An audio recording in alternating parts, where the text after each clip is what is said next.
신인간혁명 제12권 이케다 다이사쿠 천무 멤버들은 연구에 연구를 거듭했다. 맨 아래층은 마주보는 형태로 20명이 두 겹의 원으로 떠받치고 2층에는 10명, 3층에는 6명, 4층에는 3명으로 하며 정상에는 1명이 서기로 했다. 그러나 5층 원탑은 좀처럼 세우지 못했다. 수도 없이 시도했지만 계속해서 무너졌다. 그래서 중량을 계산해 보기도 하고 어깨를 거는 방법이나 손을 잡는 위치 등도 철저하게 점검했다. 그런 후에 다시 시도했으나 역시 실패였다. 왜 안 될까? 모두들 다시 머리를 짜내기 시작했다. 마침내 5층 원탑이 무너지는 원인을 찾아냈다. 허리 부분이 흔들리는 것이 원인이었다. 멤버들은 다시 처음으로 돌아가 하반신을 단련하기 시작했다. 어깨에 사람을 태운 채 오리걸음으로 걷는 훈련이 거듭했다. 그런데 그런 노력에도 불구하고 5층 원탑은 서질 않았다. 역시 5층 탑은 우리에게 무리인 것 같다. 그런 생각이 멤버들의 머리에 서서히 자리 잡으려 할 때 누군가가 외쳤다. 창제다. 최후에는 창제밖에 없다. 모두들 그렇다며 고개를 끄덕였다. 연습이 끝난 뒤 진지한 창제가 시작되었다. 10월 6일 문화제가 있기 9일 전이었다. 오늘만큼은 기필코 5층 원탑을 세우겠노라고 모두 필사적으로 도전했다. 멤버들은 물론이고 행사 관계자들까지도 참여해 진지하게 창제를 했다. 자신의 발이 아래에 있는 사람의 어깨에서 미끄러져 내릴 듯 해도 계속해서 있는 힘을 다해 버텼다. 위에 있는 사람의 발이 얼굴을 때려도 결코 움찔하지 않고 계속 떠받쳤다. 이렇듯 굴하지 않는 투혼의 창제가 울리는 가운데 원탑은 한층 한층 올라가고 마침내 이날 처음으로 5층 원탑이 완성되었다. 다음날 연습에서도 어렵지 않게 세워졌다. 이날은 비가 내려 발이 미끄러지기 쉬운 최악의 조건이었다. 그러나 그런 악조건에서도 5층 원탑이 세워졌고 멤버들은 커다란 자신감을 갖게 되었다. 이처럼 어려운 상황을 극복한 수만큼 인간은 자신감과 긍지로 빛나는 법이다. 백스탠드에는 카드 섹션으로 정본당이 그려지고 운동장에는 파렵 연화 모양의 연못이 만들어졌다. 뒤이어 힘차고 장중한 문화재 주제의 곡인 신시대의 노래의 리듬을 타고 5층 원탑이 쌓여 올라갔다. 1층, 2층, 이윽고 네 번째 층이 일어섰다. 이제 마지막 다섯 번째 층만 올라가면 된다. 모든 관객들은 숨을 죽이고 손에 땀을 쥐며 그 순간을 지켜보았다. 맨 위층의 청년이 조용히 일어섰다. 그리고는 천천히 두 팔을 펼쳤다. 학계 문화재 역사상 처음으로 5층 원탑이 완성되는 순간이었다. 그 순간 스탠드에서 와 하는 탄성이 터지고 박수 소리가 운동장에 휘몰아쳤다. 해냈다. 우리가 해내고 말았다. 그렇게 부르짖고 싶은 충동을 억누르면서 멤버들은 이를 악물고 서로 벗을 떠받쳤다. 박수는 언제까지나 그칠 줄을 몰랐다. 멤버들은 인간이 할 수 있는 힘의 극치라던 5층 원탑을 완성시킴으로써 신앙이라는 무형의 힘을 역동적으로 표현해냈다. 우뚝 솟은 5층 원탑은 멤버들의 신앙과 우정으로 쌓아 올린 청춘 승리의 금자탑이었다. 그 이후로 5층 원탑은 합계 청년부의 단결을 상징하는 것으로 많은 문화재에서 행해지게 되었다. 그러나 청년의 도전은 거기서 끝나지 않았다. 1982년 3월 오사카시 나가이리 육상 경기장에서 개최된 제1회 간사이 청년 평화 문화제에서는 무려 6층 원탑을 세우게 된다. 이것은 실로 참가의 청년들이 삶의 환희를 표현한 세계적인 장거라고 해도 좋을 것이다. 도쿄 문화제는 마침내 피날레로 향했다. 카드 섹션은 선명한 색채로 세계 각국의 풍경들을 잇따라 그려냈다. 미국의 자유의 여신상과 금문교, 인도의 타지마할, 중국의 만리장성, 프랑스의 개선문과 에펠탑, 이집트의 피라미드. 이 문화제에는 45개국의 대사관 관계자가 참석했는데 자기 나라의 그림이 나오면 한층 더 큰 환성을 지르며 박수를 보냈다. 그 사이에 운동장에는 철탑과 입체 교차가 가능한 다리가 운반되고 출연자들의 행진이 시작되었다. 댄스 부분의 여자부 멤버, 체조 부분의 남자부 멤버, 맨손 체조 부분의 고등부 멤버, 그리고 고적대 등이 황색, 녹색, 적색, 청색의 깃발을 휘날리며 만면에 웃음을 띤 채 가슴을 활짝 펴고 경쾌하고 씩씩하게 전진했다. 그것은 청춘의 영광을 이룩한 젊은이들의 개선 행진이었다. 백스탠드에는 세계 평화라는 글자의 카드 섹션이 떠올랐다. 계속해서 영어로 월드 피스를 비롯해 러시아어, 스페인어, 이탈리아어, 프랑스어, 중국어, 힌디어, 아랍어 등 세계 평화를 의미하는 각국의 말들이 차례차례 떠올랐다. 오랜 전쟁이 계속되고 있는 베트남의 글자도 보였다. 그것은 창과 벗들의 평화를 향한 강하고 뜨거운 맹세를 담은 카드 섹션이었다. 행진의 대형은 팔자를 그리듯 운동장으로 나아가고 중앙의 다리에서 입체 교차를 해 나갔다. 운동장 좌우에 놓여진 철탑에는 사다리 팀의 멤버가 올라가서 물결을 만들어냈다. 철탑은 왕관처럼 혹은 큰 꽃봉오리처럼 보이기도 했다. 백스탠드에는 황금색 바탕에 빨간색의 세계 평화라는 붓글씨가 나타났다. 그것은 야마모토 시니치의 글씨였다. 이 글자를 카드 섹션의 좌석 또한 카드에 옮겨 그리는 작업을 담당한 사람은 교원병과 싸우는 한 여자부 멤버였다. 그녀는 눈물샘에 생긴 염증으로 눈물이 메말라 눈 안에 모래가 들어있는 것 같은 통증으로 고생했다. 또 침도 거의 나오지 않아 입안은 구강염 투성이었다. 그러나 디자인을 배우던 그녀는 도쿄 문화재가 개최된다는 말을 듣고 카드 섹션 부문에 힘이 되고 싶다며 자청했다. 비쩍 마른 그녀를 보고 담당 간부들은 걱정이 되었지만 그녀는 당당하게 말했다. 저는 제 자신과 투쟁하고 싶습니다. 이 일은 제 자신에 대한 도전입니다. 그리하여 약 3개월 동안 잠자는 시간을 줄이며 작업에 착수해 시니치의 세계 평화라는 글씨를 훌륭하게 그려냈다. 4만 2천 장의 카드를 하루 동안에 색칠해야 하는 작업은 그녀에게는 정신력과 체력의 한계에 대한 도전이었다. 그러나 이 도전이 그 여자부 멤버의 인생에 커다란 자신감을 갖게 했다. 그 후로 그녀는 끝까지 투병하여 건강을 되찾았다고 한다. 저마다 자신의 벽에 도전하고 각각의 한계를 타파한 청춘 승리의 문화재였다. 5층 원탑을 떠받친 청년 중에는 9월에 아이치현으로 장기 출장을 떠난 멤버도 있었다. 직장 일과 문화재 출연을 동시에 이룰 수 없는 상황이었지만 그는 꼭 해내고야 말겠다는 결의로 신칸센 고속철도 노선을 타고 오가며 연습을 계속했다. 그의 모습에서 직장 업무와 문화재 출연 문제를 고민하거나 체력적으로 한계를 느끼는 등 선택의 기로에 서 있던 멤버들도 더욱 분발하게 되었다.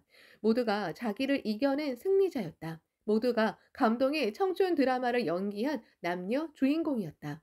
천상을 날아오르는 듯한 청춘 난무가 엮어낸 감동의 대무대는 바야흐로 종점을 향해 가고 있었다. 문화재의 노래가 된 신시대의 노래가 가을하는 드높이 울려 퍼졌다. 새로운 이상의 시대는 우리 앞에 지금 열렸노라.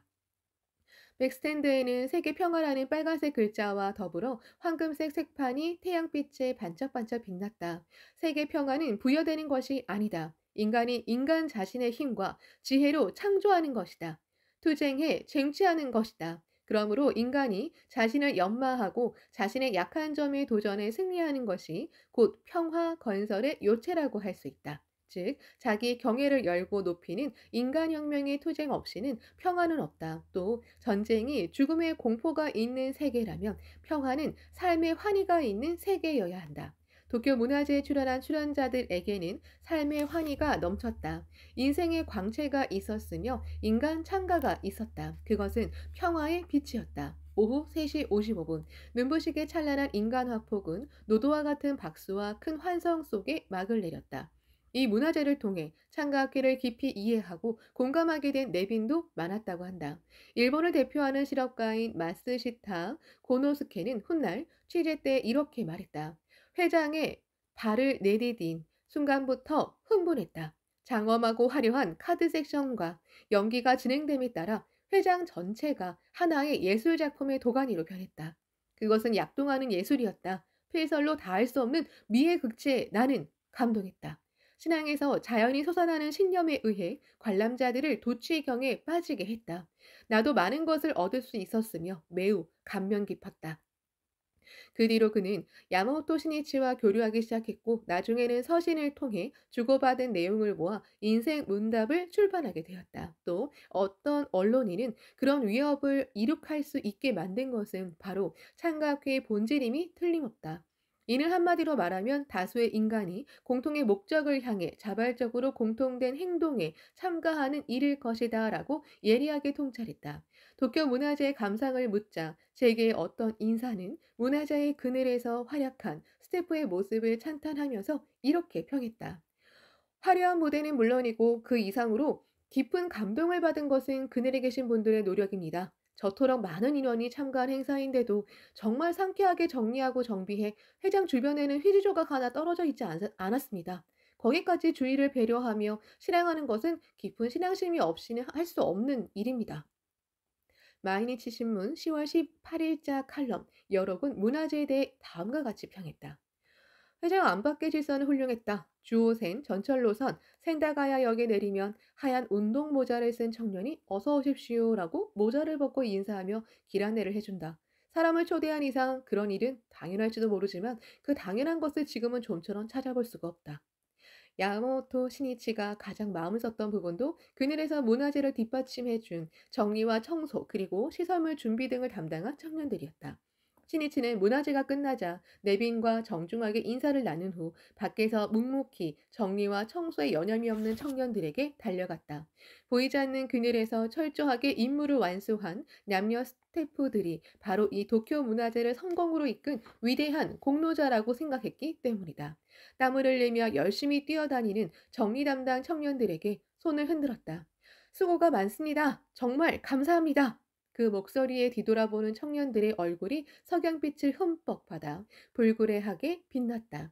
그리고 또 신이치는 근처에서 열심히 청소하고 있는 여자부 멤버에게도 말을 건네며 깊이 머리를 숙였다. 감사합니다. 여러분께서 묵묵히 힘써주신 덕분에 문화제가 대성공을 거두었습니다. 기쁨 가득한 얼굴로 인사를 하고는 다시 작업에 몰두하는 여자부 스태프들의 모습에는 사명으로 살아가는 청춘의 긍지가 넘치고 있었다. 대성인께서는 음덕이 있으면 양보가 있다. 어서 1178쪽 고 말씀하셨다. 그것을 확신할 수 있느냐 없느냐의 신심은 나타나고 또 그것으로 일생 성불이 결정된다고 해도 좋을 것이다. 그날 저녁 모든 뒷정리를 마친 청년부 간부들이 학계 본부에 있는 야마모토 신이치에게 의기양양하게 종료 보고를 하러 왔다. 오늘은 정말 감사했습니다. 신이치는 미소를 머금었다. 수고 많았습니다. 훌륭했어요. 청년들은 서로 들뜬 목소리로 자랑스럽게 말했다. 고맙습니다. 최고의 문화재가 되었습니다. 다른 어떤 단체도 이 정도의 문화재를 개최할 수는 없으리라 생각합니다.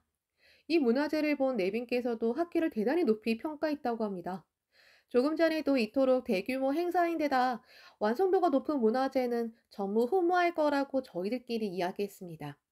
손해 간부들의 얘기를 듣고 있던 신이치의 표정은 점차 어두워졌다. 그러다가 갑자기 신이치가 물었다.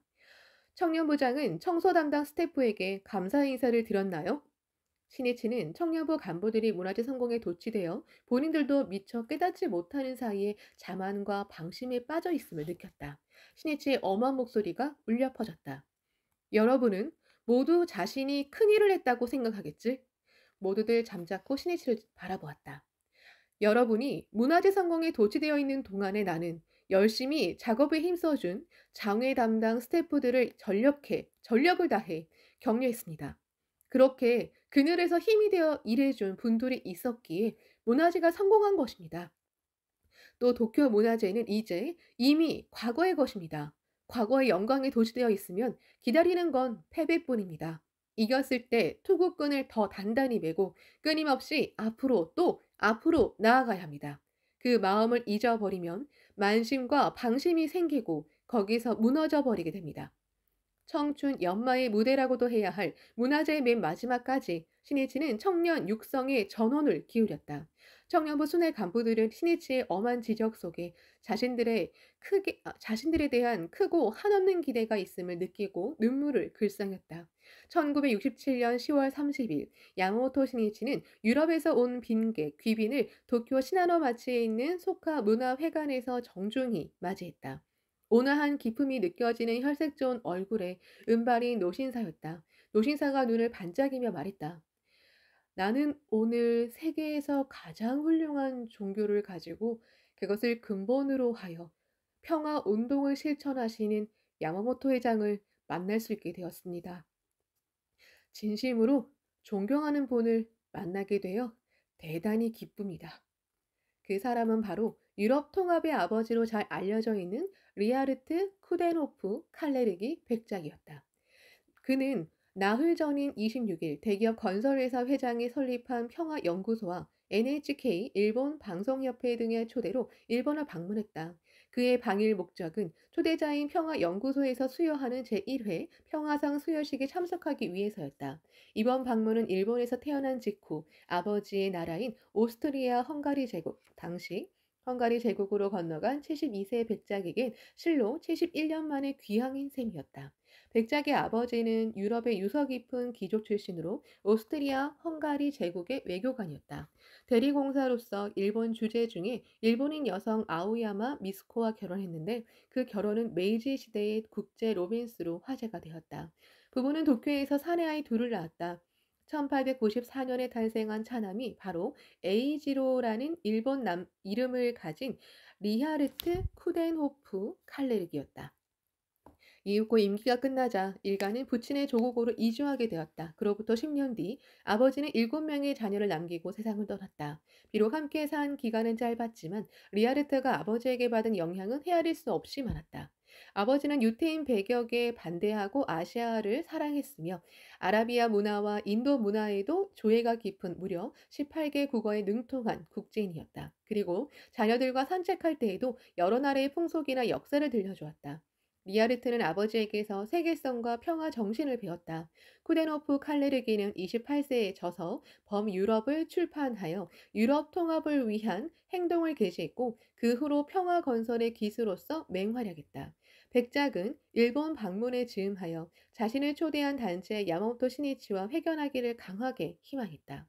어머니의 종교인 불교에 깊은 관심을 갖고 있었던 그는 민중 속에 깊이 뿌리를 내리고 급속도로 발전한 불교도 단체인 창각회를 주목했으며 그 운동과 실태를 연구했던 모양이다. 그리하여 학회원이 불법을 소지해 사람들의 고뇌를 구제하려고 정력적으로 활동하고 있는 사실에 감동했다고 한다. 일본을 방문하기 전 프랑스 파리에서 도쿄신문의 인터뷰에 응한 백작은 다음과 같이 말했다. 불교의 세계에도 오랜 잠에서 깨어나 새로운 르네상스가 싹트고 있다. 일본에서도 창각회 운동이 전해지고 있는데 이는 세계 최초의 우회 운동인 불교의 소생을 의미한다. 1967년 9월 23일자 석간. 백작이 말한 우회는 타인을 배려하는 자비를 근본으로 한 창가의 운동 모습을 유럽의 개념에 맞춰 표현한 말일 것이다. 아무튼 백작은 학회 속에 불교의 진실한 정신과 실천이 있음을 예리하게 꿰뚫어 보았다. 또 그 지도자인 야마모토 시니치에게도 점차 깊은 관심을 가지게 된 것 같았다. 일본 방문에 즈음하여 쿠데노프 칼레르기 백작의 회견을 희망한 사람은 시니치를 포함해 천황, 황태자, 사또 에이사코 수상, 미키 다케오 외교부 장관 등 7명이었다. 시니치는 회견 요청을 받자 쾌히 수락했다. 상호 이해와 우정도 직접 만나 대화를 나누는 데서 시작되기 때문이다.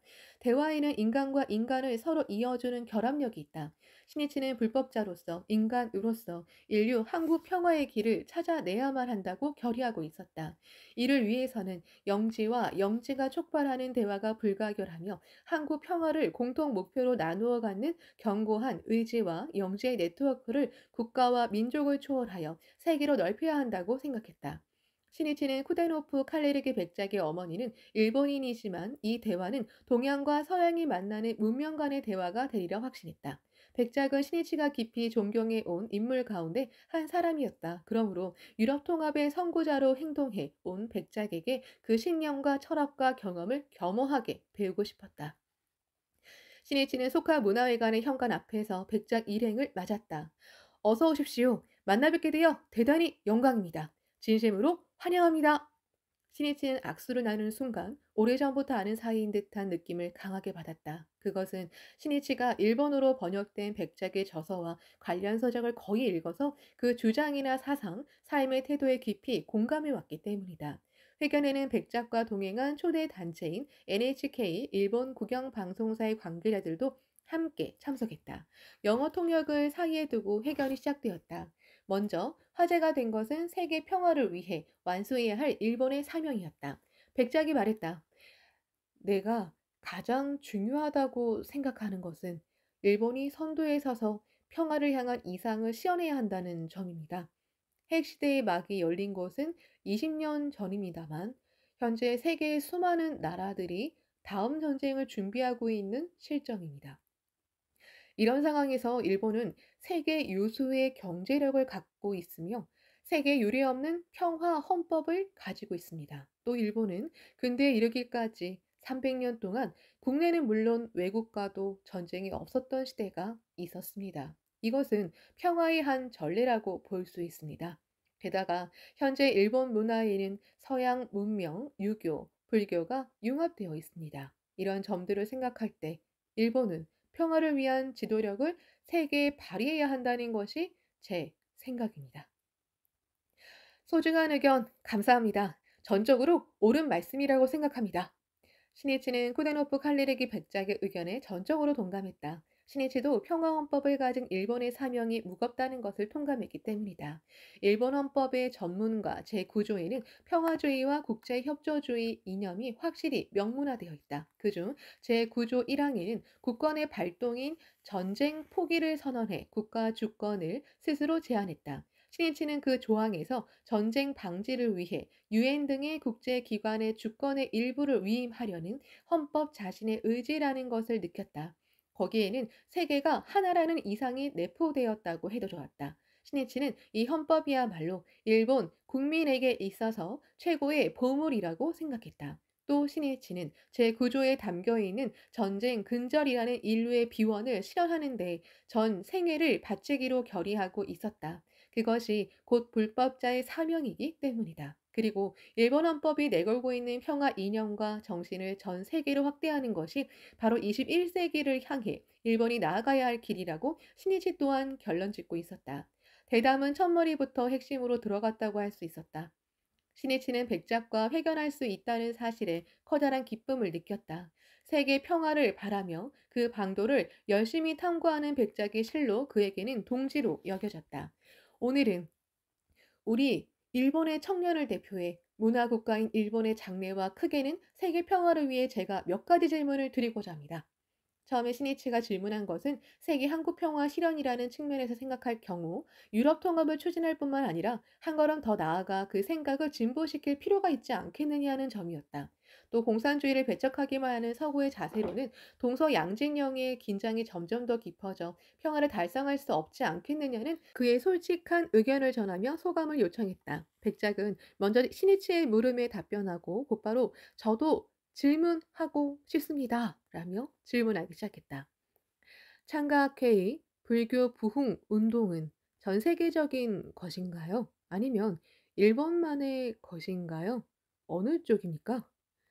물론 일본뿐만은 아닙니다. 니치렌 대성인의 불법 천리를 근본으로 전 세계의 평화와 인류 행복을 실현하는 것이 우리의 목적입니다. 만인이 부처라는 더할 나위 없이 존귀한 생명을 갖추고 있다고 설하는 불법의 생명 존엄과 평등의 천리 또 자비라는 사고 방식은 세계 평화 구축에 필요 불가결합니다. 이 휴머니즘의 천리를 인류의 공유 재산으로서 세계에 전하는 것이 바로 우리 창가학회의 사명이라고 생각합니다. 알았습니다. 하지만 창가학회는 민족주의적이라든가 국가주의적이라는 비판을 자주 듣습니다. 그건 어떻게 생각하십니까? 신이치는 미소를 머금으며 말했다. 니치렌이라고 하면 국가주의나 민족주의처럼 생각하는 사람이 많습니다. 하지만 이는 본질을 잘못 보고 있는 것입니다. 일본에서 말하는 소위 니치렌주의자들이 니치렌 대성의 불법을 잘못 이해하고 언동한 데서 그런 인상이 만들어지고 말았습니다. 니치렌 대성인께서는 가마쿠라 막부의 권력자를 조그마한 소도의 국주 등 어서 911쪽이라고 말씀하셨습니다. 이처럼 일본이라는 국가의 틀을 초월해 널리 인간의 행복을 생각하셨던 것입니다. 그 가마쿠라 막부 시대의 대성인께서는 불법을 연부제에 광선유폭해 하리라 어서 507쪽라고 말씀하셨습니다. 여기서 연부제는 전 세계를 뜻합니다. 그것은 한 국가의 얼매인 편협한 발상과는 완전히 상반된 것입니다. 학회는 그 정신대로 전 세계의 불법 휴머니즘 운동을 넓혀왔습니다. 신이치의 말을 듣고 백작은 고개를 끄덕였다. 창각회 운동이 일본이라는 한 국가의 민족주의 운동이 아니라는 사실을 확인하게 되어 대단히 기쁘게 생각합니다. 학회는 세계에 크게 공헌할 수 있을 겁니다. 백작은 잇따라 질문을 던졌다. 세계의 멤버는 어느 정도 됩니까? 그들은 일본인입니까? 아니면 현지 사람입니까? 그리고 분쟁 계속되는 베트남과 캄보디아를 비롯해 프랑스 등 각 나라의 멤버 수와 활동 상황 등에 대해 자세히 물었다. 야마모토 신이치는 그 질문에 정중히 대답한 다음 불법이란 무엇인가에 대해 설명했다. 불법은 인간과 우주를 꿰뚫는 생명의 영원 불변한 법칙입니다. 또한 인류의 평화와 행복을 실현하기 위한 지도 원리라고도 할 수 있습니다. 따라서 현대 과학과도 결코 모순되지 않습니다. 오히려 과학기술을 리드해 인간의 행복에 기여하는 것으로 만들기 위한 철학이 바로 불법입니다. 우리가 전개하는 운동은 그 불법에 의한 인간 자신의 변혁, 즉 인간혁명을 목표로 합니다. 인간은 사회의 담당자이며 창조의 주체자입니다. 그러므로 그 인간의 생명과 정신이라는 토양을 일구면 사회도 바뀝니다. 그렇게 도야한 인격과 생명의 대지 위에 풍요로운 평화, 문화의 꽃을 피우게 하려는 것이 창과학회의 운동입니다. 일체를 키워가는 인간의 정신과 생명의 눈을 돌리자는 것이 우리의 주장입니다. 백작은 몇 번이고 크게 고개를 끄덕이며 이렇게 말했다. 그것은 아주 중요한 일입니다. 나는 시대를 초월한 과학과 모순되지 않는 불교의 보편 타당성을 믿습니다. 창가학회가 추진하는 일본 불교의 부흥은 세계적인 물질주의에 대해 일본이 보내는 해답이라고 생각합니다. 이는 종교 역사상 새로운 시대를 열게 될 것입니다. 그리고는 시리즈를 가만히 바라보면서 감개 어린 목소리로 말을 이었다. 당신은 늘 비난받고 중상을 받으면서 일본 전체, 아니, 사실은 세계의 수많은 적들과 싸우고 있다는 사실을 나는 알고 있습니다. 그러나 위대한 사람은 모두 그렇습니다. 다만 당신의 경우는 그 적조차도 당신이 천재적인 지도자임을 인정할 수밖에 없다는 것입니다. 당시 일본 내에서는 물론 외국 여러 나라에서도 창가학회와 야마모토 신이치에 대한 비난, 중상이 계속 되풀이되고 있었다. 독일 나치에 맞서 투쟁하다 박해를 받고 망명할 수밖에 없었던 백작은 정의의 깃발을 내걸고 일어선 자의 숙명을 잘 알고 있었다. 신이치는 의연하게 말했다. 제가 세계의 많은 적들과 싸우고 있다고 말씀하셨지만 본래부터 우리에게는 적이 없습니다. 이데올로기나 종교관이 다르다고 해서 적이 될 수는 없기 때문입니다.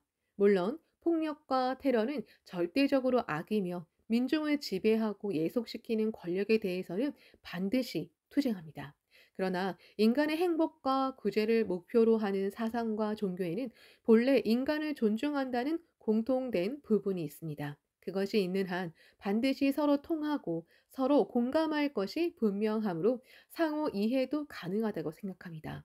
더욱이 불법에서 설하는 망인이 똑같이 부처의 생명을 가지고 있다는 사고 방식은 인간에게 내재된 내면의 보편 세계를 열어 보이는 것이라고 할 수 있습니다. 인류가 그 점을 주목하고 인간의 공통된 부분에 눈을 돌리면 분단에서 융합의 방향으로 발상을 전환하는 회전축이 된다고 확신합니다. 또 종교가 달라서 생긴 문화적인 차이에 대해서는 그 차이를 인정해야 할 뿐 아니라 오히려 존중해야 합니다. 백작은 두 팔을 벌려 찬동의 뜻을 표했다. 환한 미소를 머금은 백작의 얼굴에서 눈동자가 빛나고 있었다.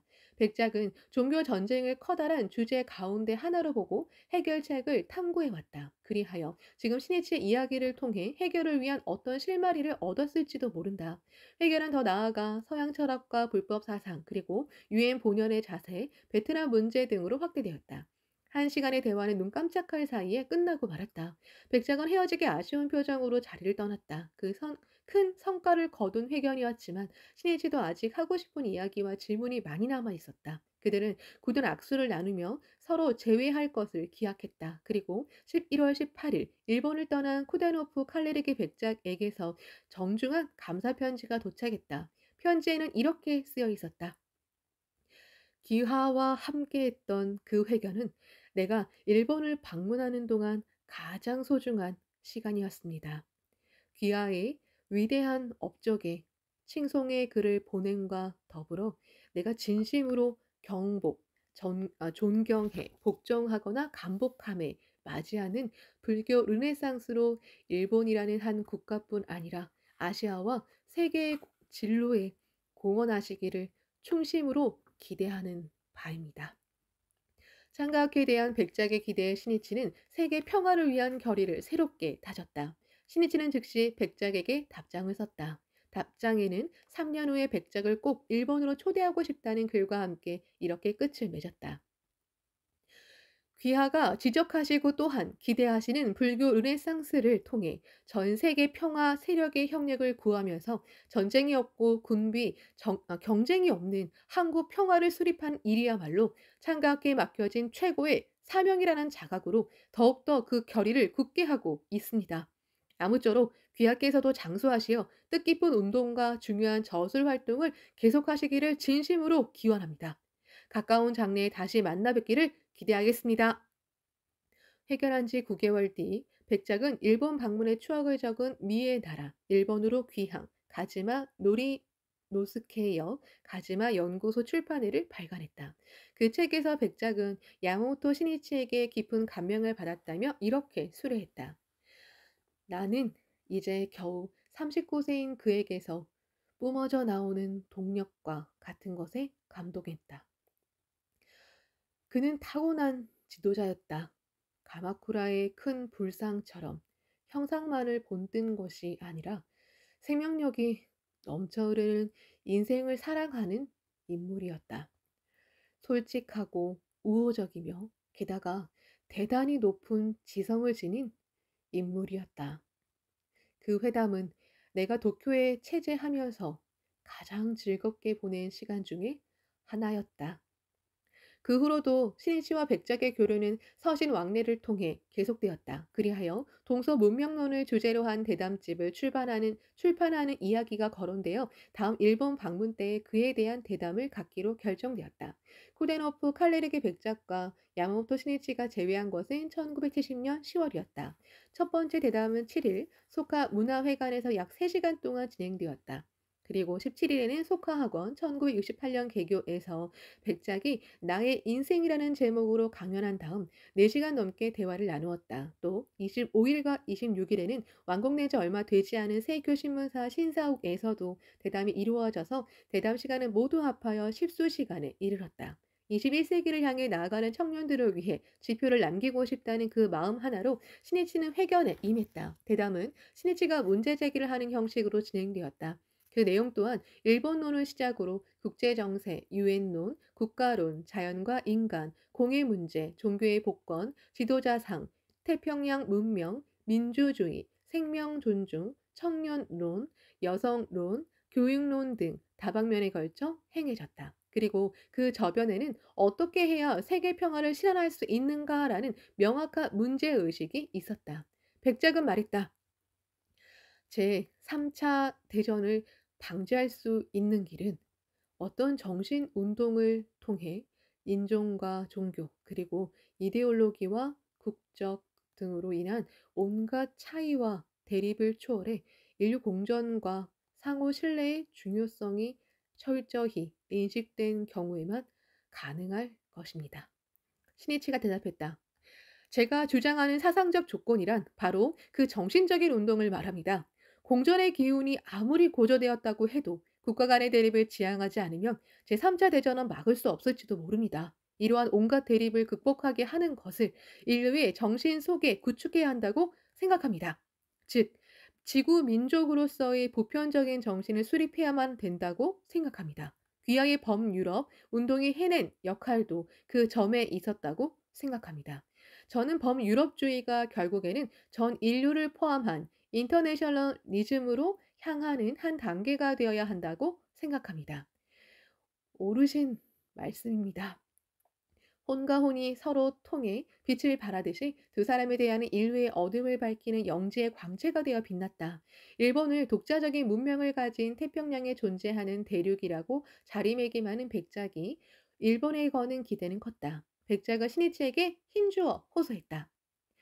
중요한 것은 위대한 사상을 일본이 외국에 세계에 소개하는 일입니다. 나는 그 시기가 이미 도래했다고 믿습니다. 그 위대한 사상은 인도에서 발생하고 중국을 거쳐 일본에서 대성한 평화적인 생명 존중의 불교 사상입니다. 그것은 분명 백작의 열원, 열렬히 원하는 소원이었을 것이다. 신이치에게는 그 말이 유언과 같이 간절하게 느껴졌다. 현대 사회가 안고 있는 불행의 원흉은 인간 생명이 존엄한 존재라는 근본적인 사고가 결여되어 있다는 점이다. 이 사고가 결여되면 인간 복권은 있을 수 없다. 생명 존엄이란 인간의 생명, 인격, 개인의 행복을 어떠한 것을 위해서도 수단으로 삼지 않는다는 것을 의미한다. 그리고 그것을 뒷받침하는 대천리가 세계에 유포되지 않고서는 진정한 인류의 행복이나 평화는 없다.